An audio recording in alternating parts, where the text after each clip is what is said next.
Good morning and welcome once again to Hampstead Synagogue Online. I'm joined today, as you can see, by our Rabbi Dr. Michael Harris, and my co-chair, Madeline Abramson. My name is Gabriel Herman, and this is the summer season that never was. Most of our members go all over the world over this particular time. That's not necessarily possible today, and so what we're going to do is we're going to take all our members on holiday. Over the next 3 weeks, we're going to be visiting different countries. Next week, we're going to be visiting Israel, and the following week, we'll be visiting India. But today, we're going to visit a country which I have never visited, but I've always wanted to, and that is Australia. Now, just to give a little bit of context for the Jewish community in Australia, and if I get anything wrong, we can be corrected by our guests who will be joining us momentarily. The first Jewish residents of Australia were actually convicts from the East End of London, primarily in Victorian times. But it took until 1830 before there was a first Jewish wedding, and that was between Moses Joseph and Rosetta Nathan. A belated enough muzzle tov to them. Jewish immigration came at a time of anti-Semitism, and the Return Services League and other groups publicized cartoons to encourage the government and the immigration minister, Arthur A. Colwell, to stem the flow of Jewish immigrants. The affiliation until the 1930s was mainly Orthodox, acknowledging leadership from the chief rabbi of the United Kingdom. To this day, about 70% of synagogues in Australia are Orthodox. In 1930, a liberal progressive congregation, Temple Beth Israel, was permanently established in Melbourne. The first Australian-born rabbi, Rabbi Dr. John Levi, served the Australian liberal movement, which today is supported by the Sydney-based Union for Progressive Judaism. About 90% of the Australian Jewish community live in Sydney and Melbourne. Melbourne Port has the largest Jewish community of any electorate in Australia. According to the 2016 census, the Jewish population numbered 91,020, of whom 46% lived in Greater Melbourne, 39% in Greater Sydney, and 6% in Greater Perth. The states and territories with the highest proportion of Jews are Victoria, New South Wales, whereas those with the lowest area are in the Northern Territory and Tasmania. The extraordinary economic, political, and social success of the Australian Jewish community have also been attributed to contributing to widespread assimilation. Community success can also be measured by the vibrancy of Australian Jewish media. While traditional Jewish print media is in decline, new media forms such as podcasts, online magazines, and blogs have stepped into the breach. I'd like to thank all those people watching from Jewish News, who are our new media partner for this particular series. And I don't know whether this is being shown in Australia, but at the moment we have a television program called Almost Australian by Miriam Margolyes, who is what we call a Marmite figure. You love her or hate her, or perhaps in Australia she's a Vegemite character, who knows. But what I'm going to do now is transport all of us in Hampstead over to Australia, and I'm going to click my finger and we should be in Australia.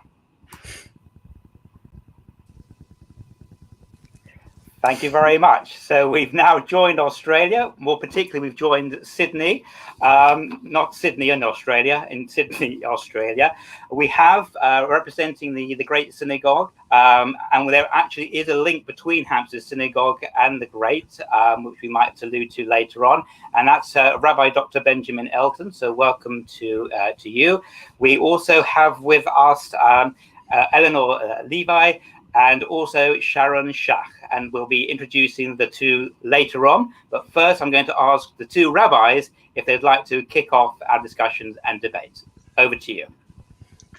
Thank you so much, Gabriel.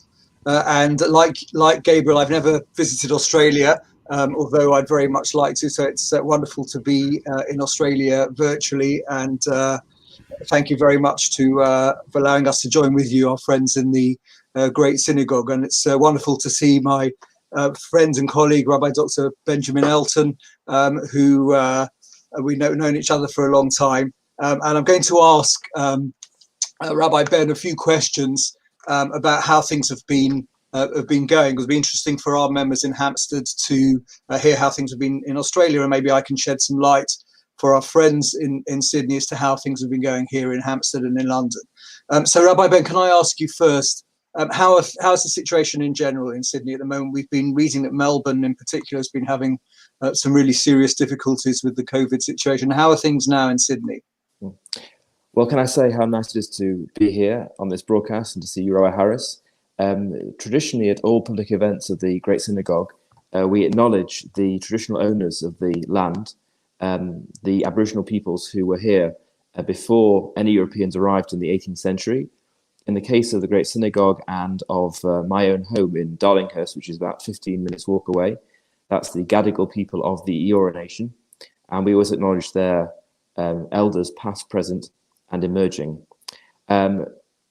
Sydney and the rest of Australia during COVID is really now a developing situation. I think many of us felt that we'd got away with it.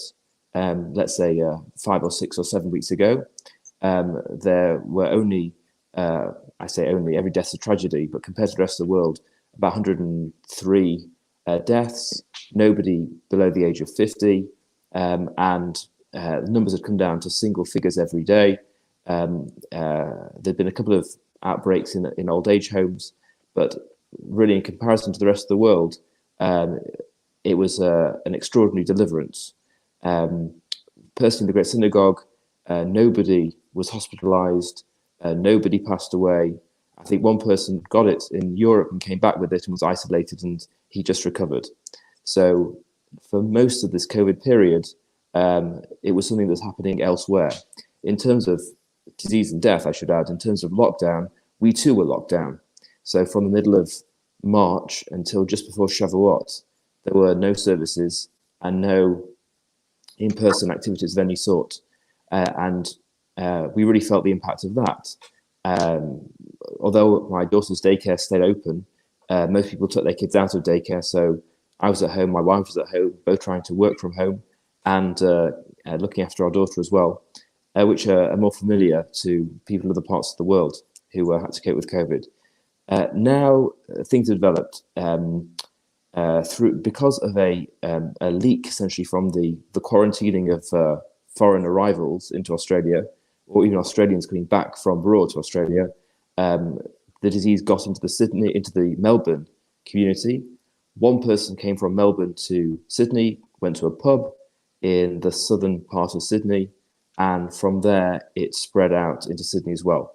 So Melbourne's having a very tough time, hundreds of new cases every day. I think at the moment it's about 400 and something new cases a day. It was about 700 new cases a day. They are now in a total and absolute lockdown, including a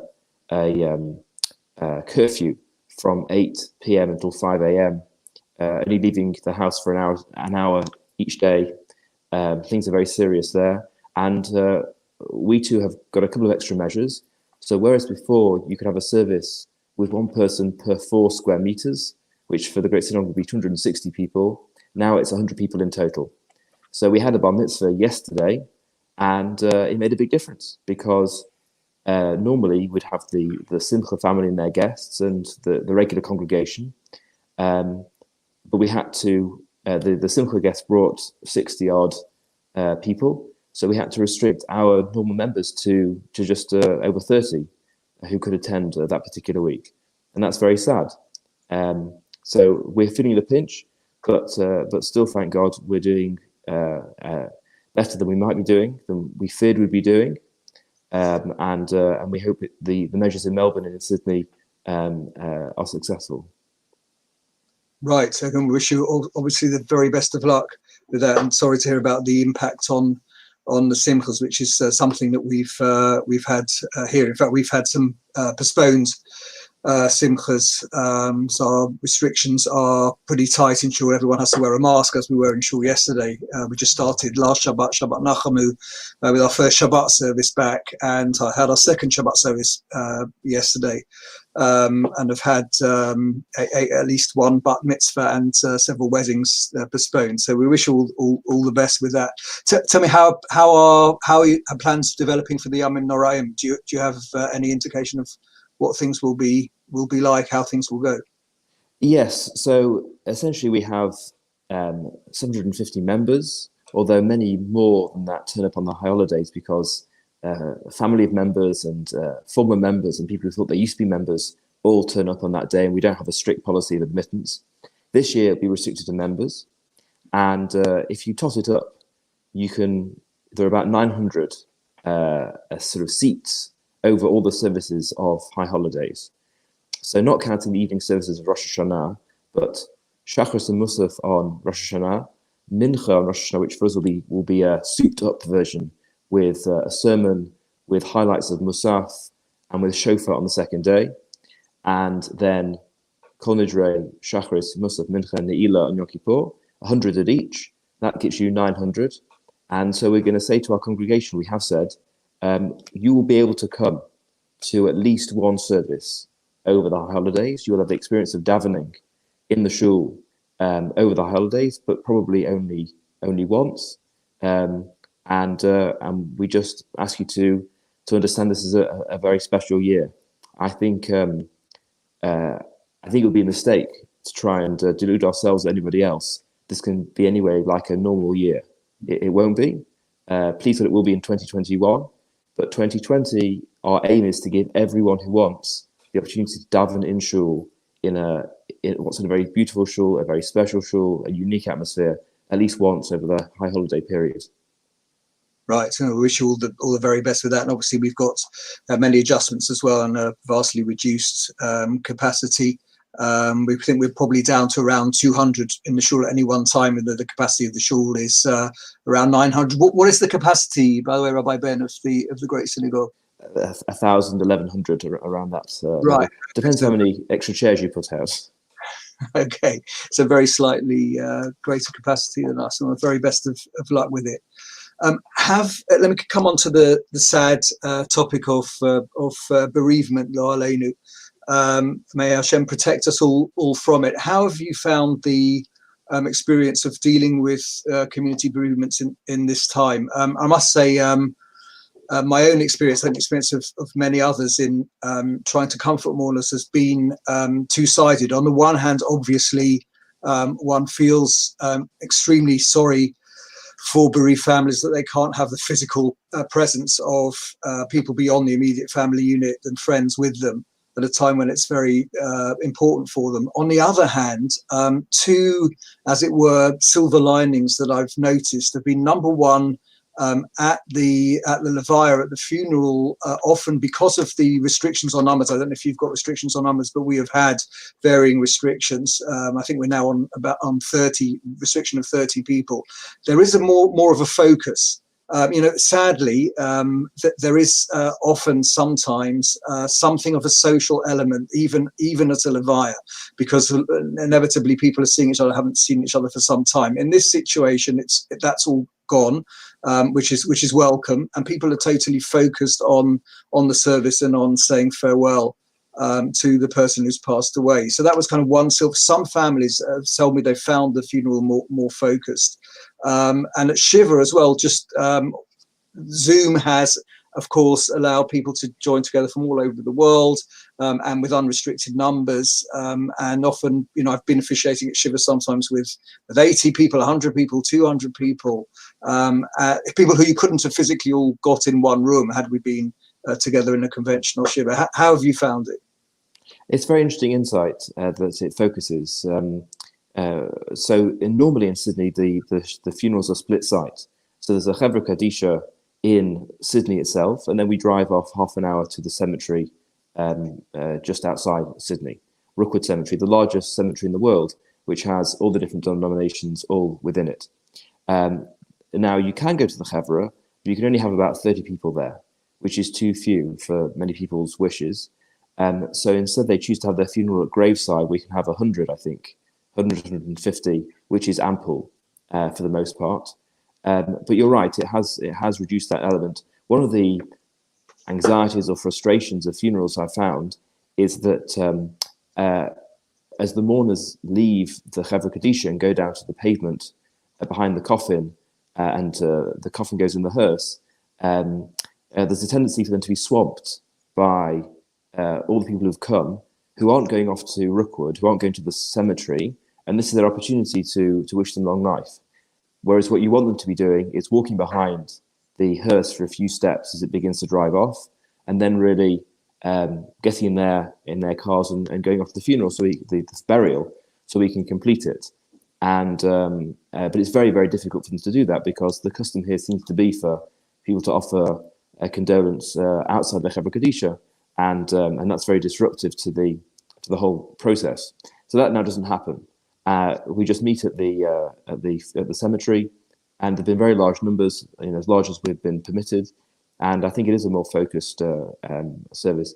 In terms of Shiva, I've only conducted one Shiva in the home during this period. Most people prefer to come to the shul, and we have the minyan in the shul, and if we can have 100 people, so people also zoom in. And previously in Sydney, almost all my funerals were delayed by a day or two because people were flying from Melbourne, because almost everybody has some close family in Melbourne, sometimes Perth as well. That's now not possible, so funerals are happening quicker, and those people in other cities are being zoomed in, but the shul also has capacity, or is permitted to have 100 people still, and so you have quite a substantial minyan in the shul. Minhag Sydney seems to be only to have prayers the first night after the funeral. It's very rare to have more than one night, and it's astonishingly rare to have morning services during a Shiva. Those who wish to pray with the minyan during a Shiva will come to shul in the morning. So that also makes things somewhat easier. There's one night, and I can tell you that when there's one night and it's in a home, because it's the only opportunity people have to come, it can be absolutely jam-packed. So being in the shul, actually, there's more space. It's less crushed than it often is in a home. So there have been differences, and I think, as you say, some of them are actually more in keeping, I think, with the atmosphere you want around the time of a bereavement. Right. Thanks very much. That's so fascinating to hear the experiences that you've been having there. I've got many more questions to ask you, Rabbi Ben, but I know that time is moving on. And so if I may, I'm going to stop our conversation there and ask you to introduce Sharon. Yes. So we have two of our very beloved and valued members with us also this evening for us, this morning for you. It's interesting, there's a real contrast between them, because Eli Levi's family has been part of the Great Synagogue for almost all of its history, going back to the 19th century, which is extraordinary. I performed her marriage 3 years ago, I think, and she was the 6th generation or something to be married in the Great Synagogue from her family, quite extraordinary. And Sharon Shach, who has been the absolute linchpin of our online efforts through her leadership of great women. Essentially, we had two avenues for our online content. One was the rabbis, and the other was great women, putting out an amazing array of different offerings. And she and her husband, Steve, who's the Gabbai of the shul, joined in the last 10 years. So old blood and new blood. So I'll hand over first to Sharon, the new blood. Thank you very much, Rabbi Elton, for that kind introduction. I'm absolutely delighted to be here with the Hampstead Synagogue community and to share with you the program that the great women of the Great Synagogue in Sydney have been running during our COVID isolation time. Just very briefly, I would like to summarize what Great Women does under normal circumstances, whatever normal is, at our shul. We are the umbrella organization covering all the women's activities at the shul. That includes the Women's Auxiliary, who cater our Kiddushim, also the monthly Rosh Chodesh gatherings, and an annual Women's Weekend event at the shul called WOW, which stands for Women of Worth, as well as the Kaddish class series for women that Rabbi Elton teaches several times a year. When we began social isolation in early March, Caroline Lewis, one of our Great Women's Committee members and the chair of the WOW Weekend, expressed some thoughts about developing an online program to connect with our members. I will read to you how we crystallized those thoughts into words and then share with you how we put them into action. So Caroline wrote, "What incredible times we are living in right now. Who would have thought only a month ago that we would be in isolation, unable to attend any social gatherings, be with our friends and family, or attend shul for our happy or sad occasions. Now, staying connected and engaged in society and our community with family and friends is paramount to keeping physically and emotionally safe and healthy, but at a distance and online.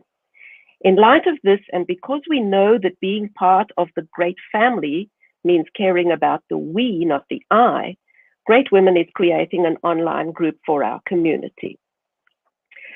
So that was our brief. And I must add here that other than the Rosh Chodesh conversations, our programs are not restricted to women. We have had many of our men members join us for our sessions. So we then began a frenzied time of planning because there were so many ducks to get in a row. We needed to choose speakers and topics. We needed to set times which did not conflict with other shul online events, as our two rabbis also conduct online events. We needed to get the Zoom platform organized, flyers designed, registrations completed. I've never been as busy as I am during this time. In fact, I said to my husband that when all this official isolation is over, I'm going to isolate myself for a month to recover. The best way, I think, to share with you what our programming has been is to show you a collage of many, but not all, of our event flyers, for which I must give credit to the very talented Ilana Medell, who works in our shul office. So I hope you can see these flyers. Each one of these squares represents a flyer for one of our events. And I'm going to start with our Rosh Chodesh group. And as you can see, scattered throughout this collage, and I've counted them up, there are 5 Rosh Chodesh events. And so that tells us how long we've been doing this isolation. Our Rosh Chodesh group normally meets in person in Abra and Rabbi Phil's home. The groups are run by Rebbetzin Abra Kaplan. And now they are successful Zoom events. These will continue until we're once again able to meet together in person. Abra gives an approximately 20-minute talk on an aspect or aspects of the month ahead, and then opens up for discussion. These have been just wonderful. Another category of presentations is members sharing their life stories. These include events such as our former Great Synagogue President, Roz Fischel, who was the first woman president of a major Southern Hemisphere Orthodox congregation, and Hinda Young, Rabbi Elton's wife, who shared the story of her journey towards finding her Latino roots in America. Simone Green spoke about how her career in nursing triggered her journey to conversion to Judaism, and Jill Samuel elaborated on the theme that everyone has a story, and shared her life, which began in New Zealand, then England, and eventually Australia. Rabbi David Freilich reminisced about his years of growing up at the Great Synagogue. And very recently, we had 3 ladies who all sit in the row in front of me in shul on Shabbat morning, share their stories. And it was amazing how much we learned about each other in an hour online that years of sitting together in shul hadn't brought to light. And our most recent life story was presented by New South Wales Supreme Court Justice Stephen Rothman, our outgoing shul president, who reflected on his 6 years as president of the Great Synagogue, of his extensive involvement in the Sydney Jewish community and the Australian First Peoples, and about his legal career. We've had discussion topics that have been far-reaching and varied. Examples were presentations by Caroline Lewis on how to stay sane when the world seems crazy. Dr. Ellie Friedman, who works with domestic and sexual abuse cases, and she spoke about domestic violence in the times of COVID. Dr. Sue Hertzberg-Brieger, who is an emergency room physician, and spoke about how COVID has impacted her work in the emergency medicine. Lisa Pillemer, who spoke about charitable giving in the age of COVID-19. And Rabbi Elton spoke about why can't women be Orthodox rabbis? Or can they? Rabbi Elton's talk led to a wonderful international session presented by 2 women who recently obtained smicha from Yeshivat Maharat in New York, one here and one in Nashville, Tennessee. And one of our younger members, who's a dietitian working in diabetes research, gave a most enlightening talk on diet and type 2 diabetes, and how one diet does not fit all. We've also had several how-to sessions, which have been great fun. I demonstrated dairy dishes before Shavuot. Michael Rantisi, who's an Israeli chef in Sydney, demonstrated several vegetarian dishes and also discussed the huge challenges of being in the restaurant business during this time.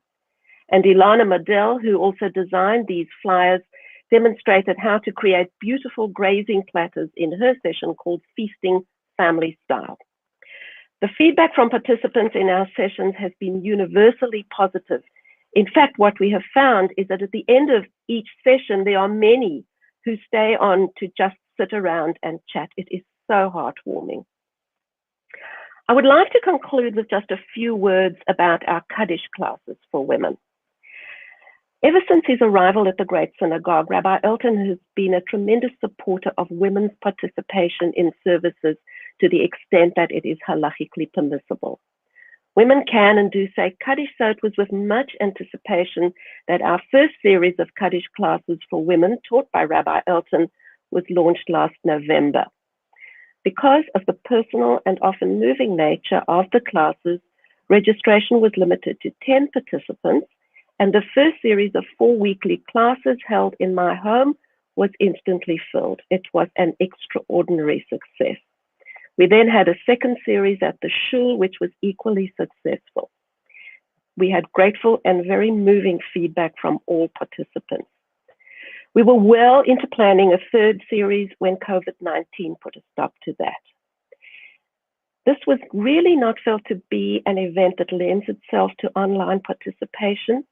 However, there was a huge demand for another class, and so Rabbi Elton and I discussed it and decided that we would hold the classes at the shul with appropriate distancing, of course, but that if any woman preferred to join via Zoom, we would do it. So last week, we began the series with 7 women at the shul and 7 at their own homes. It worked well, and once again, we showed how well we can adapt to these crazy times. In conclusion, I would like to thank the Hampstead Synagogue and your organizers for inviting me to speak at this unique event. Thank you to all the guests for your attention, and if you have any questions to pop into the chat, I'd be delighted to answer them. Thank you. Thank you so much, Sharon. That was really very upbeat and exhilarating to hear all that's been going on at the Great. I think it's been replicated by communities right around the world. It's been a very interesting and exciting and rather dynamic part of all what's happened. And what I think I was struck by, that you sat behind some people in shul and learn more about them in this particular situation than you've done previously. So there's something very special going on. We're doing it now, of course, and we had a comment come in from Naomi Michaels. Does anybody know her cousin Alex Water in Sydney? Oh, we got a nod. Okay. Is he not in our choir, Rabbi Elton? That's right. He's a very dedicated member of the shul choir, and I performed the Pigeon Haben for his first grandson, of course, a couple of years ago, which was a rare treat. It's a small world, then, isn't it? We might be halfway around the world, but there we are. And interesting, because you have a very strong choral tradition in the Great, don't you? Obviously, that presumably has been suspended for the duration. Is that right? Yeah, I'm afraid so. So when we first came back, choirs were permitted, and the choir sang while wearing masks and at a 2-meter distance from each other. With the outbreak in Melbourne, choirs were not permitted anymore. And so there's no choral service, but we've had a choir for as long as the synagogue has been standing. They never sing during the high summer, which for us is at the end of December to the beginning of February. So we are used to it. We have a taste of a non-choral service every year, but we're not used to it in August. I had to get my head around that, because your summer is our winter and vice versa. I keep forgetting this. So that's rather fascinating. Now, there is a connection between our 2 synagogues. We had a minister called the Reverend Raymond Apple, who then became our very first rabbi, because he got samicha and was able to use the title for the very first time at Hampstead. And then he left us to go to you. That's right. So both Rabbi Harris and I are successors to Rabbi Apple, who Kanei Nahara is still well and still busy writing and researching in Jerusalem. And it's been a very powerful support for me. If I ever need to know about an aspect of the Shul's Minhag, then I get in touch with Rabbi Apple and he can tell me. And so there's a real connection. Also, in terms of the mixed choir, so the Rabbi Apple was always frustrated there was a mixed choir at Hampstead, and but never got it disbanded. He came to Sydney on the condition that the mixed choir at the Great Synagogue would be disbanded, and he won't mind me telling this story. He gave them a year to disband the choir. After that year, they said, "I'm sure the rabbi's forgotten all about this idea." At which point he stood up and left the meeting, and he said, "Either the mixed choir goes or I do," and they kept the rabbi and they lost the choir. Yeah, well, we were the very last London Orthodox congregation to lose our mixed choir, so there were still fights going on for long after Rabbi Apple left us. Okay, so what I think we'll do now is take a short commercial break, and when we come back, we'll have some more questions and discussion, and introduce you to Ellie. So let's take a short break now.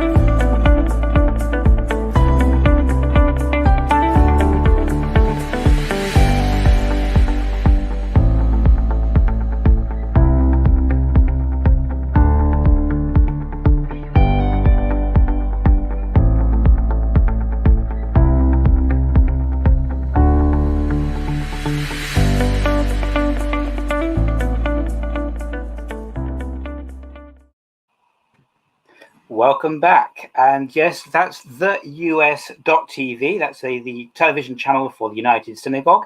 And some of our archive material can be found there. So do check it out, as will this series as well. So Ellie, welcome to you.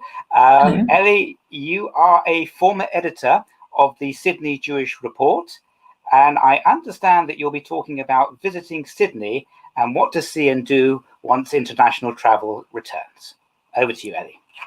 Thank you so much, and thank you for having us. So as Rabbi Elton mentioned, I was fifth generation in my family to get married at the Great Synagogue 3 years ago. And I think we'd been around at the Great Synagogue for at least 6 generations. And my daughter, Reva, was named at the Great Synagogue last year as the 7th generation, which is very exciting. I would like to begin by acknowledging the traditional custodians of the land on which Sharon, Rabbi Elton and I live today. For me in Bondi, that's the Bidjigal people. For Rabbi Elton in Darlinghurst, as he mentioned earlier, that's the Gadigal people. And for Sharon across the Harbour Bridge in Milsons Point, that's the Cammeraygal people. These are all clans within the Eora Nation, and I would like to pay my respects to all their elders past, present and emerging. I believe I've also got some images to show if they're able to come up. If not, I'm happy to kind of create the visual picture myself. Amazing. So this is an aerial shot from Sydney. So please God, when we're all able to travel again, this should be one of the first sites you see when you fly in. Of course, the famous harbour. And we can go to the next slide. Acknowledgement of country, which I just did, is an important way that we pay homage to modern Australia's Indigenous foundations. And throughout Sydney, our city really does display its heritage and history as well as its modern trimmings. So today I'd like to take you through a few of the many sites that make up the visually very pleasing tapestry that is Sydney. Next slide. So we'll start in the Central Business District, the CBD, on Gadigal land, where the Great Synagogue is located. Of course, the Great is itself an incredible sight to behold when you visit Sydney, please God, soon. Coming for a tour during the week or attending Shabbat services is a must. And near the Great are many of Sydney's prized tourist spots. A short walk takes you to the famous harbour, but on the way there are a couple of things to see. We'll We'll go to the next slide, please. You can stop in to see the State Library of New South Wales. Part of the complex is the Mitchell Library, a heritage-listed building which opened in 1910. Every wall is lined with books, as you can see. The ceiling is stunning and it brings in a lot of natural light. I personally spent many Sundays there during university and would always see tourists popping their heads in. Across the road, we'll go to the next slide, please, is the Royal Botanic Garden, an oasis in the middle of the usually very busy and loud CBD. There are beautiful native plants throughout the gardens, as well as guided tours, including Aboriginal heritage tours. And we'll go to the next slide to take us down to the harbour. So that we've got the famous Sydney Harbour Bridge and the Sydney Opera House. These sites really need little to no introduction, but I'll present a few facts that you might not already know. It took 1,400 workers 8 years to build the Sydney Harbour Bridge, and 16 lives were unfortunately lost in that process. Homes of up to 800 families living along the path of the bridge were also demolished. And interestingly enough, I found during my preparation for this presentation this fact, and those families actually weren't compensated at all. So for the good of the city and to join two parts of the city, they were moved along. The bridge is one of only 2 bridges in Australia that can legally be climbed. The other is Brisbane's Story Bridge up in Queensland. And the Sydney Opera House was opened by Queen Elizabeth II on the 20th of October 1973, and she is visited 4 times, most recently in 2006.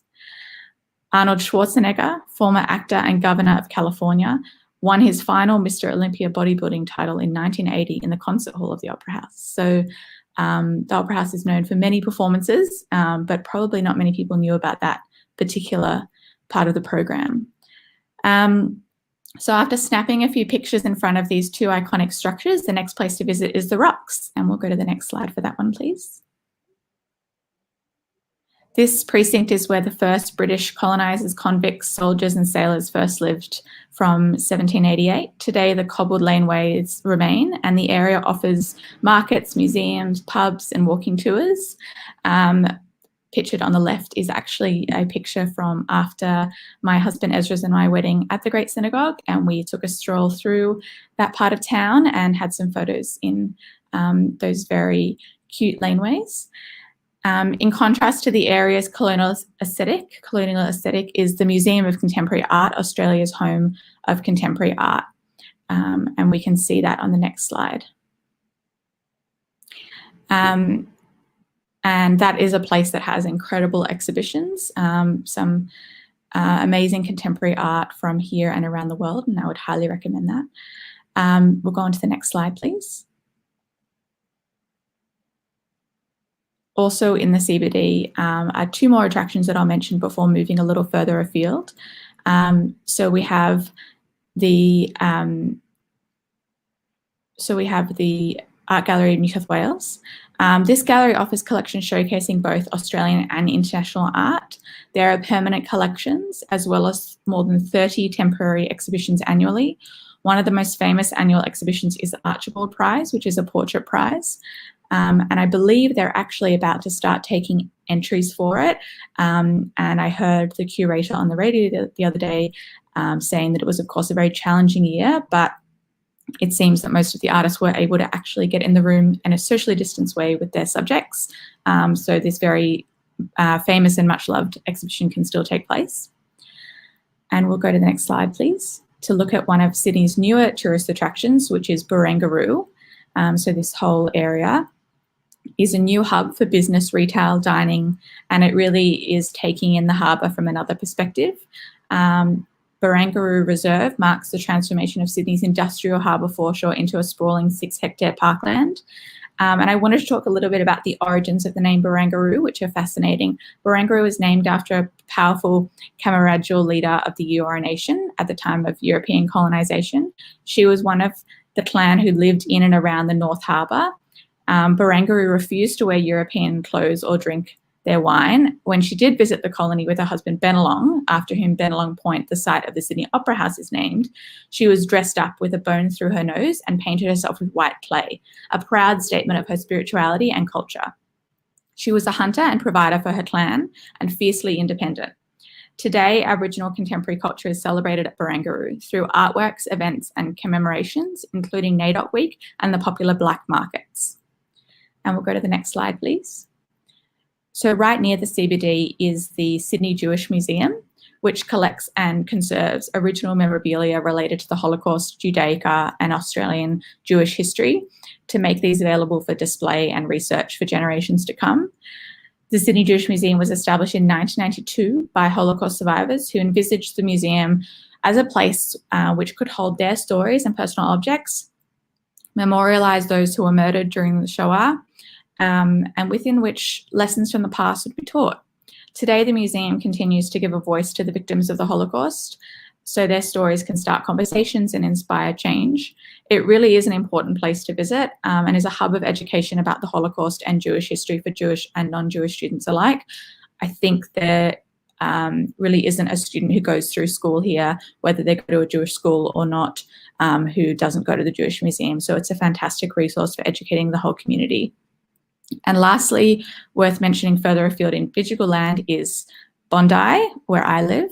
Thank you. And the world famous Bondi Beach. The famous beach is buzzing from dawn to dusk, when we're not in strict lockdown, of course, with surfers, swimmers and sunbathers. Between May and November, you can spot whales during their annual migration from one of the spectacular vantage points from Bondi to the Coogee Coastal Walk, which is a 6-kilometre trail which links 4 beaches. In late spring, the cliffs of the coastal walk are transformed by Sculpture by the Sea, which is the world's largest annual free-to-the-public outdoor sculpture exhibition.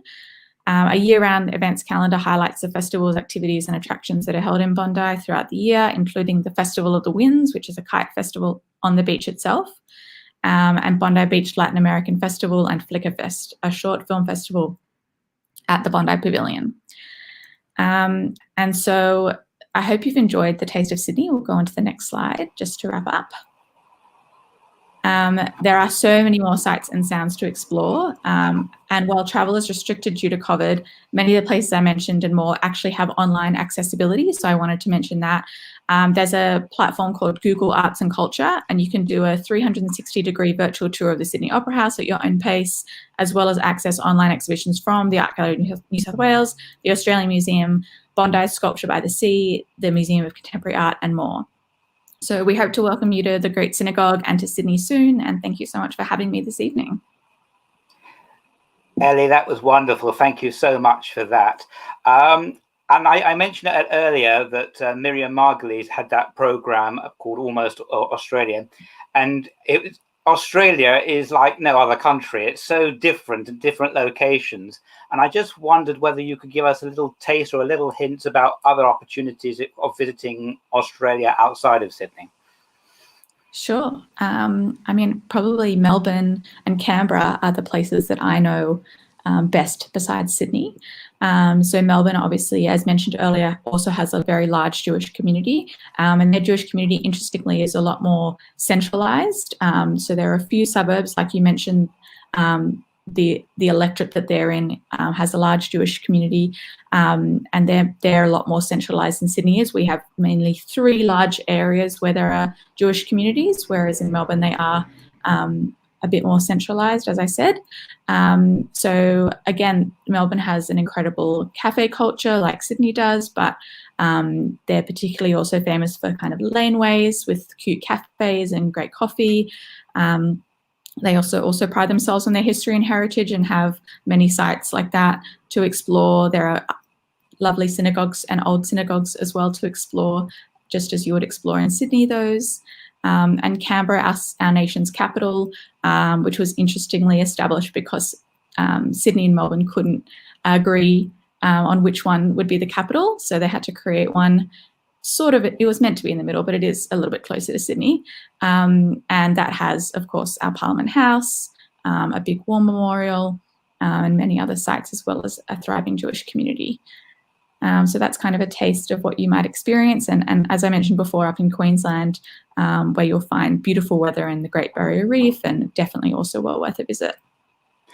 And something unsettling is happening with all those forest fires recently. And I couldn't believe that the size of it was quite enormous. People must be very worried about that, and it must be dealing a lot of problems with the local ecology and economy of the outside of the major cities. How serious is it, and is it going to get worse, do you think, or is this under control now? Fires have definitely always been, and bushfires have always been a part of the Australian landscape, but they have been getting worse, and the records and the statistics do show that. Each summer we seem to be breaking records for the hottest summer, we seem to be breaking records for large fires and the most destructive fires, which is obviously just devastating for, as you mentioned, the natural environment, the people who live in those areas. And this particular past summer was especially bad. And we felt the effects in the city. Obviously nothing like the effects that the people who actually live on those lands were experiencing.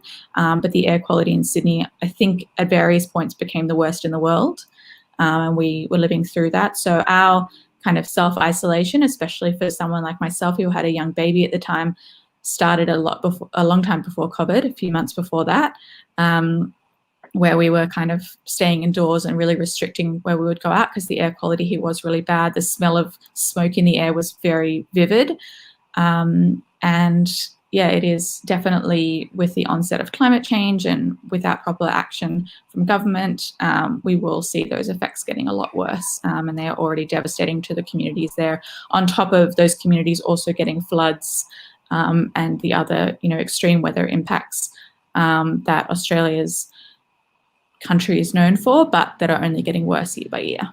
I mean, I heard that the size of the problem was the size of Wales, which is quite incredible. Right. Sharon, do you travel around Australia, and what would be some of the highlights that you could think of?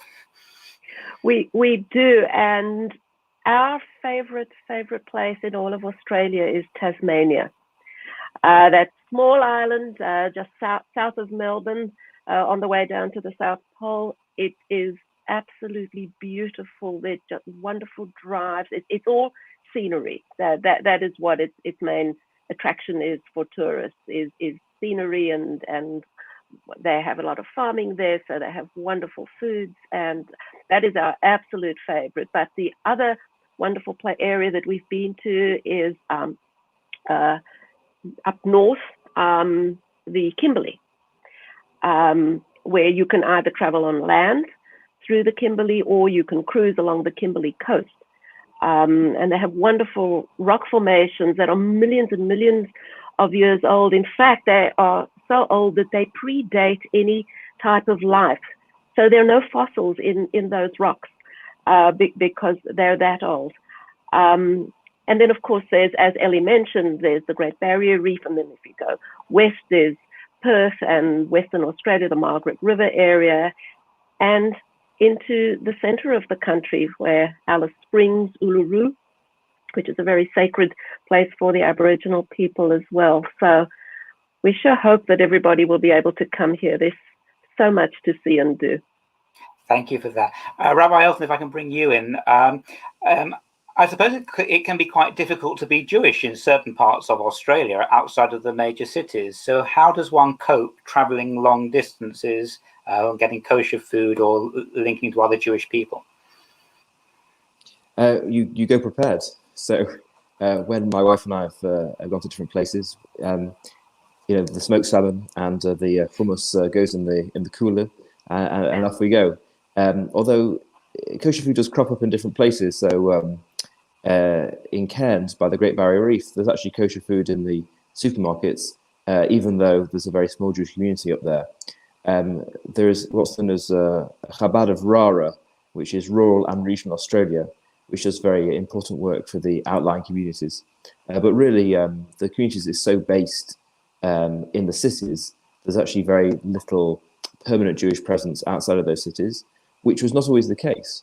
So a funny fact about the Great Synagogue is that when it was built, there were over 900 seats, but there were only 500 members, because another 400 plus people would come in from all the towns around New South Wales, where the Jewish family in the town ran the dry goods store or some sort of other facility catering to the workers of that area. and they would come into the city for the high holidays, and they'd fill up the synagogue, and then they'd go back to their rural area for the rest of the year, unless there was, let's say, a bar mitzvah.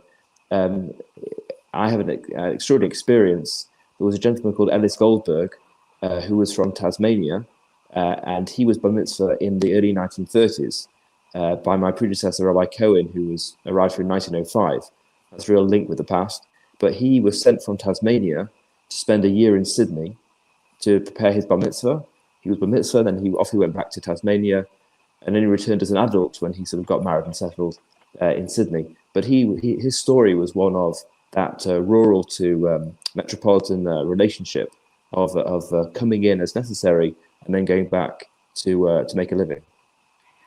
We got a message, by the way, that said Sydney Sider, living in Manchester in the United Kingdom. Thanks for the tour, by the way. I had my bat mitzvah at the Great Synagogue. So it doesn't know when that happens, but it could have been it's a long bit of schlap to come from Manchester United for a bat mitzvah. But very much worth it, Gabriel. Oh, maybe so. And also, I was struck by the international aspect of people watching this broadcast. Sharon Abramson was writing from Sweden. She says, "Good morning from Sweden." I'm not sure about the time delay difference in there. I was in Sydney 5 years ago and loved your city. Sharon, if you're still watching, get in touch and maybe we'll visit you, visit Sweden in the 4th week of August. Okay, if you want to host us, we'd be more than delighted to meet the Jewish community from Sweden. So I think this has been an absolutely 1983 we were told for the bat mitzvah. So that wasn't too long ago. Okay, so I think unless there's anything else that we need to say or do, I would like to start to wrap up. Is there anything that Sharon or Eli you wanted to mention or say?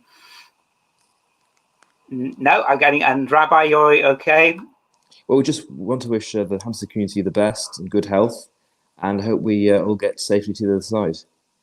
Thank you very, very much indeed. It's a very strange experience for us all over the world, and I think us being able to speak to Australia, which I don't think we've ever done before, it's a fantastic thing that we've done. And to share our experiences and hopefully to make new friends is going to be really a wonderful thing. We should keep this going. Sharon Abramson was a member of St John's Woodshaw, which is our neighbouring shtetl up the road here. So it's a very small Jewish world. It really is. Okay, so I think what I'm going to do now, if I may, is to bring in Madeleine Abramson, who's my co-chair here at Hampstead. And Madeleine, over to you. I'm just going to say thank you. So on a personal note, my husband and I had planned to go to Australia this coming winter. Clearly that's not going to happen, but you, Ellie, have certainly whetted my appetite, because when we first looked at it, I wasn't sure where to go. Now we have got a definite path, and please God that will happen soon. Sharon, I felt that you really have a wonderful program for women at the Great Shul, and you've inspired me to extend what we do for our women, and I know Rabbi Harris would support that. So we will have a look at a program for the great women of Hampstead now. So thank you very much. And Rabbi Dr. Benjamin Elton, it was lovely to hear from you and to hear the difficulties that you have gone through in Australia, very similar, obviously, to what happens here in the UK and the world over. And it is a real reminder that this is a worldwide pandemic. It's not going to go away in a hurry until, please God, we can find a vaccination. And hopefully Sydney and Melbourne will be back up and running fully shortly, as hopefully will be the UK. So thank you very much. It's been very interesting to have you on board, Australia. And our thanks also to our technical team here, Leo Mindell, and to Gabriel for putting this program together. And to Rabbi Harris for participating with us today. And to our media partners, the Jewish News, this is our first session with them, but the sessions will continue. So next Sunday at 11 o'clock, we will be with Israel. And although Israel may be a familiar destination to many of you, I'm sure we will have more information and new things to show you next Sunday at 11 o'clock. That's the 16th. And then on the 23rd, we will be visiting India, which is not a traditional location to look at the Jewish side of India. So that should also be very interesting. So thank you very much, everybody, for participating today. Thank you for those who are watching and listening. We hope you've had a great session. And Gabriel, unless you've anything else you need to add, that's it. Farewell, and thank you, Australia. Good night.